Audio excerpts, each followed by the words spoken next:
In 14th century England, you didn't need to commit a heinous crime to get tortured. You just had to annoy someone who owned a chair with spikes. Justice in medieval Europe wasn't blind. It was wide-eyed, twitchy, and heavily armed. Picture a courtroom, except it's outdoors, has no actual court, and the judge is a local constable who once tried to arrest a cat for witchcraft. That's roughly the legal standard we're working with here. If your vibe was off and your neighbor held a grudge, congratulations. You might wake up tied to the rack by lunchtime. Let's start with the rack, history's least subtle furniture. Invented for the elegant purpose of encouraging honesty, it involved laying someone flat on a wooden frame and slowly stretching them until their joints began to resemble soggy puzzle pieces. And that's if the torturer was being delicate. If not, you'd get bonus cracks, popping sounds, and a permanently open shoulder. Officially, it was used to get confessions. Unofficially, it worked best for dislocating people from their religious beliefs, loved ones, and skeletal integrity. Fun medieval trivia saying, "I swear I'm innocent," while being pulled like taffy still counted as resisting the process. Torture wasn't just for suspected murderers. It got handed out like candy, if candy screamed. For example, you could get publicly flogged for poaching rabbits, for gossiping too loudly, or for refusing to confess your sins with enthusiasm, which is just church code for "we don't like your face." Flogging ranged from mild humiliation to open-back hamburger. The person doing the whipping was often drunk, bored, or dramatically overqualified, occasionally all three, which really set the tone. And naturally, it was done in front of the whole village because nothing says justice like ruining someone's torso during market hours. But even the rack and the whip couldn't compete with the Iron Maiden of medieval imagination. Except, surprise, the Iron Maiden was probably made up later. Yeah, turns out even medieval people had limits, or at least didn't write them all down. However, they did have a real thing called the heretic's fork, which sounds like a rejected kitchen utensil but was actually a metal rod strapped between your chin and chest or throat and jaw to prevent you from doing anything unholy, like sleeping or looking down or retaining sanity. It wasn't fatal, just stupidly effective at making you pray for a fatal option. Let's not forget our old pal, the pillory, the ultimate medieval group project in public shame. The pillory was like being forced into an open-air LinkedIn profile filled with rotten fruit. You were locked in a wooden frame by your head and hands, placed in the town square, and then treated to 8 hours of local citizens throwing cabbages and deeply personal insults at your immobile face. Somehow, the worst part wasn't the bruises. It was the guy named Edwin who showed up every Tuesday with an extra turnip and a fresh insult. If you fell asleep in the stocks, tough luck. You'd wake up with birds nesting in your hair and kids composing rude poems about your mother. In France, they didn't just stockpile wine. They developed entire architectural structures exclusively for legal sadism. Take the strappado. It sounds like a dance move. It's not. It involved tying your hands behind your back and suspending you by a rope from the ceiling, then dropping you. Repeatedly. Each jolt dislocated your shoulders 1 centimeter at a time like God's own chiropractic session. This wasn't reserved for hardened criminals. Sometimes it was used on people who got a little too curious about church finances. The lesson? Don't question authority or gravity.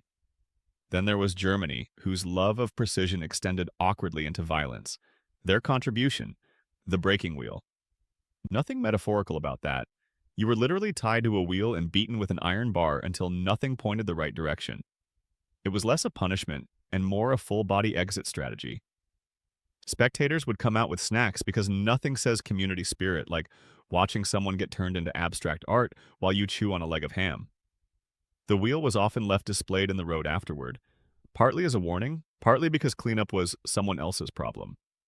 If you thought medieval Europe had any chill, try talking to Spain, but very quietly, and not about religion. The Inquisition practically trademarked pain, and not just any pain, bureaucratized pain. Among the fan favorites was the rack, but also variants like the toca, forcing a water-soaked cloth down your throat to simulate drowning, centuries before CIA training guides made it cool. It wasn't about punishment, it was about moral encouragement via simulated near-death experience.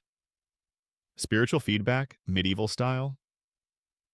But let's shift gears to England, where being boiled alive was considered a reasonable response to poisoning someone. One famous case in 1531 involved a man boiling for 2 hours at Smithfield, a location that has seen so many public executions it could qualify as a theme park. It was technically a humane execution because it looked clean from afar.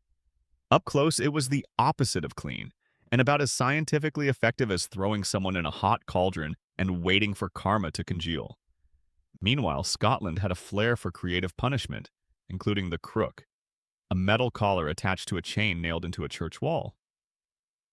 Offenders were stuck standing outside during Mass, rain or shine, while townsfolk offered prayers and judgmental side-eyes. Imagine being grounded so hard it involved medieval hardware and public shaming. Fail to attend the sermon? That's another hour in the collar, no comfy seating, and zero snacks. Over in Italy, their torture game involved less wood and more imagination. One recorded method was the pear of anguish, a metal device inserted into bodily orifices and expanded via a screw crank.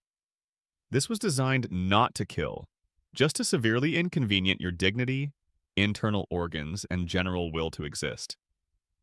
It was a device so precise in its absurd cruelty, it's remarkable they didn't try using it to fix plumbing. Records show it was used on women accused of witchcraft, liars, and presumably anyone who looked like they might be planning a decent life. And no medieval torture highlight reel would be complete without the Judenhat of Germany, a cone-shaped yellow hat forced onto Jews as a mark of shame, hundreds of years before any secularizing dictators got jealous of the idea. Not all punishments were meant to hurt the body. Some were designed to amputate your place in society, and nothing screams dignity like being forced to wear the fashion version of exile on your head. This was routine, legal, and institutional, because when physical torture didn't fit the calendar, social agony picked up the slack. In the Netherlands, women accused of adultery faced the ducking stool, a chair on a long lever, dunked repeatedly in a pond or river to achieve maximum humiliation with minimum dry fabric. The community gathered to watch, of course, because there's nothing like a public divorce proceeding that doubles as a form of waterboarding. Getting soaked repeatedly wasn't even the verdict. It was the trial. Innocent? Great, everyone saw you flailing. Guilty? Enjoy your damp coma. And in case you forgot, many of these punishments were carried out by professional torturers. That's right. It was a job. You could clock in, sharpen your tools, rub your hands together, and say, let's make someone regret their life choices. Some were hired by lords, some by cities, all worked freelance horror gigs where your resume was a list of former clients who now walked funny. Torturers were both feared and necessary. The medieval version of IT support, except instead of fixing file access, they fixed heresy. Loudly. Let's talk tools. Thumbscrews did exactly what the name implies, except more slowly and with less forgiveness. The breast ripper was shaped like claws and preheated for extra effect because apparently someone thought punishment needed a cooking phase. And the wheel wasn't the only circular suffering device. The Catherine wheel, inspired by the execution of a saint, allegedly spun you into religious epiphany, or at least unconscious reflection. And if you think any of this was done quickly, think again. The goal wasn't haste, it was theater. An extremely illegal, profoundly unethical, locally celebrated performance art with screaming. By the way, not every punished person even lived through what counted as their trial. If you died during torture, it was considered God's judgment. If you lived, it just meant they hadn't tried hard enough. Documents from the period reveal charming legal phrases like racked upon suspicion and confessed under encouragement. Encouragement being medieval speak for we rearranged his limbs until he remembered he was guilty. But perhaps the most perverse part wasn't the torture itself. It was how socially normal it was. Townspeople would gather with children. Bread vendors set up stalls. Husbands explained punishments to their wives using phrases like, well, he shouldn't have said that about the bishop. These weren't secret horrors in dungeons. They were public policies with catering. The emotional damage was permanent, and so was the applause.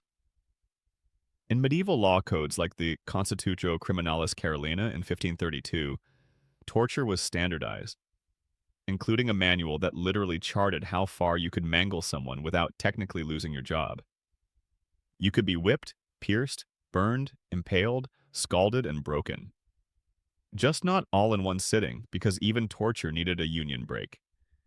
And if all else failed, there was egalao. Not the fun kind. Just being blindfolded, put on a horse, and told to start over somewhere that didn't know your face or crimes yet. All of this happened under official laws, often in religious countries, covered in moral language.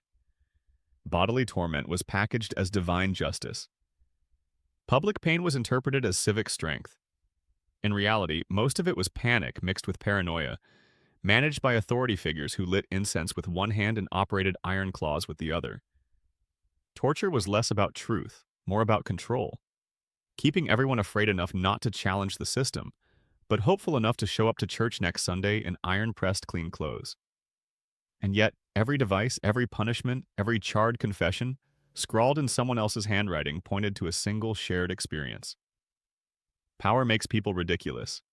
Give someone a robe and a title, and suddenly they can invent a chair that flays your thighs until you agree that yes, the bishop's nephew probably didn't steal your sheep. The logic wasn't law, it was spectacle. Legal fire-breathing, wrapped in parchment and handed out like dogma. And the only thing more terrifying than being tortured was realizing how often the crowd enjoyed it. So, next time you hear someone say the world's going to hell, remind them we've already been there. And it had a ducking stool screaming from the windows and a helpful minister taking notes.